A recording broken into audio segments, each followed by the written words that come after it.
въпрос е излишен, след като идвам всеки ден и чакам с нетърпение да дойде госпожа Симова да ни разясни някои основни неща за смартфона, за дигиталните връзки и още веднъж благодаря от името на цялата група. Vedno se rad udeležujem izobraževanj v organizaciji Ljudske univerze Žalec na temo raznih digitalnih spretnosti, saj mi z veseljem pomagajo tudi z odgovorom na kakšno vprašanje mimo rednih tečajev.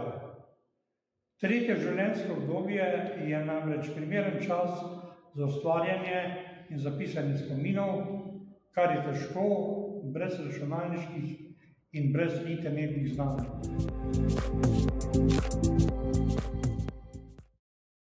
Έμαθα να χειρίζομαι το κινητό που το φοβόμουν λιγάκι και δεν ήξερα πώς θα το χειριστώ. Έμαθα αυτό. Και βέβαια εντάξει και με τα mail και το Viber και όλα αυτά. Aceste cursuri de alfabetizare digitală au fost una dintre cele mai bune decizii pe care le-am luat. Am venit fără prea multe cunoștințe tehnice, dar am reușit să învăț cum să gestionez conturile de e-mail, să fac plăți online, să folosesc anumite platforme digitale. Atmosfera a fost una relaxantă și am apreciat sprijinul constant oferit de echipa pe care a susținut acest curs.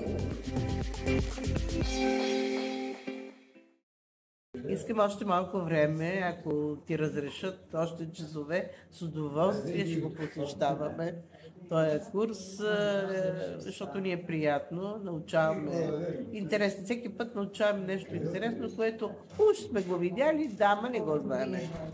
Така че ни е интересно и кажи на твоите хора, които те изпращат по тая програма, ако може да я продължат с още 20 часа.